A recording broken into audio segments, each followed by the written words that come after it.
Friday. There it goes.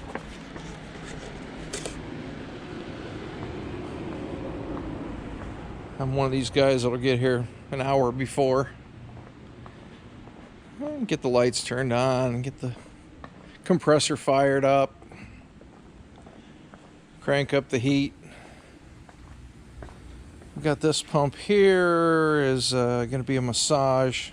That was the one that had the leaky shaft seal.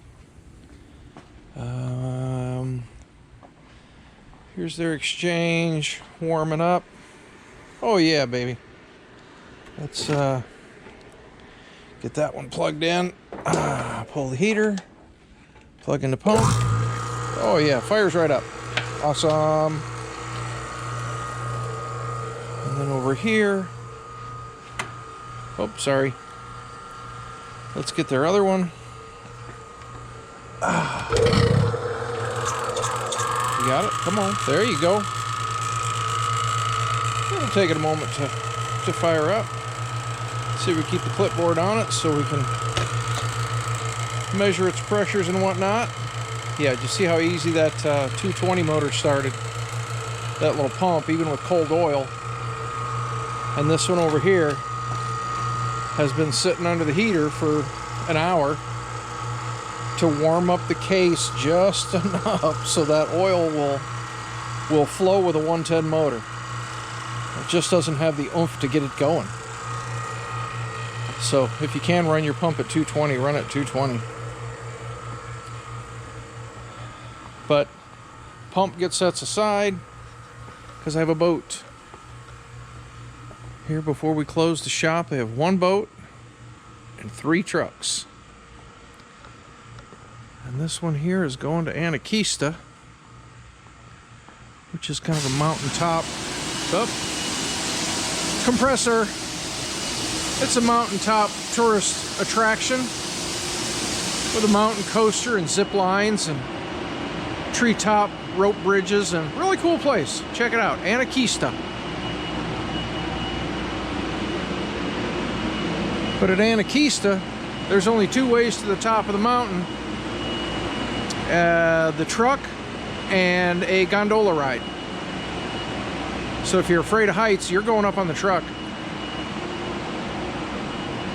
And then of course, the last boat I do here could not be a really nice boat. I guess it's going to get an interior, but this boat is rough. This is what the desert sun does to a boat that just sits with no cover in the sun. This boat is destroyed. I don't know if it runs. It must run, but it is rough. I would imagine there's probably $6,000 to $8,000 worth of interior, and that's just flat replacing these. You can buy those online and just replace that whole thing. But all the bolsters, the engine, everything is trashed. All the foam is trashed. But if it runs, you know, it was a nice boat, but it got left out without a cover, and that's what it does in the desert. Just destroys it. So they're going to get a cover made, and then it's going to get interior done. So my last cover will be on this old Wellcraft. A Wellcraft Eclipse. There we go. Let's get it done. All right, last boat out of the shop. Pipe Dreams. Of course, even though he's last boat out of the shop, he still gets a storage bag and a snap tool with care instructions. And now it's ready to have its upholstery redone. Nice cover. It should shed the monsoons well. And then hopefully,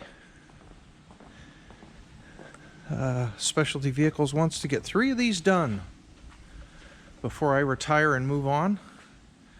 So let's Just for record and for anybody who has bought one of these and might want to consider buying a sewing machine and building their own, I want to lay it out for you and what you need to do. Let's get started.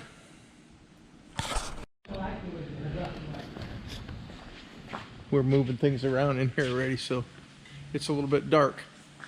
All right, I've already established, taken the tape measure. It is just 1 inch short of 8 feet, but it is exactly 21 feet long.